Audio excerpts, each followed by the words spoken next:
The publican had gone to the temple with other worshippers, but he soon drew apart from them as unworthy to unite in their devotions.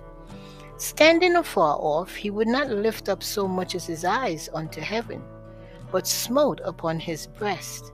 In bitter anguish and self-abhorrence, he felt that he had transgressed against God, that he was sinful and polluted. He could not expect even pity from those around him, for they looked upon him with contempt. He knew that he had no merit to commend him to God, and in utter self-despair he cried, God, be merciful to me, a sinner. He did not compare himself with others.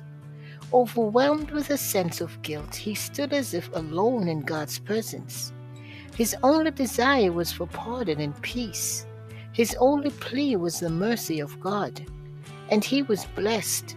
I tell you, Christ said, this man went down to his house justified rather than the other.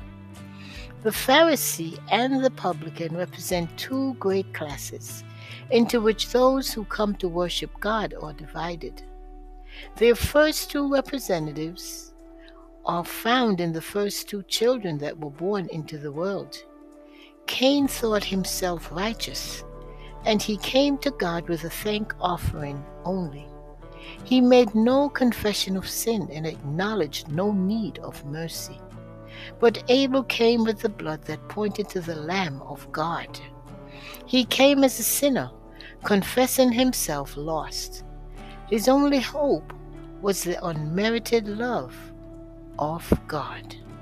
The Lord had respect to his offering, but to Cain and his offering he had not respect. The sense of need, the recognition of our poverty and sin, is the very first condition of acceptance with God. Blessed are the poor in spirit, for theirs is the kingdom of heaven. Matthew 5 and verse 3. For each of the classes represented by the Pharisee and the publican, there is a lesson in the history of the Apostle Peter. In his early discipleship, Peter thought himself strong. Like the Pharisee, in his own estimation he was, not as other men are. When Christ on the eve of his betrayal forewarned his disciples, all ye shall be offended because of me this night, Peter confidently declared, although all shall be offended, yet will not I. Mark 14 in verses 27 and 29. Peter did not know his own danger. Self-confidence misled him. He thought himself able to withstand the temptation. But in a few short hours the test came, and with cursing and swearing he denied his Lord. Blessings, Maranatha, Jesus is coming soon.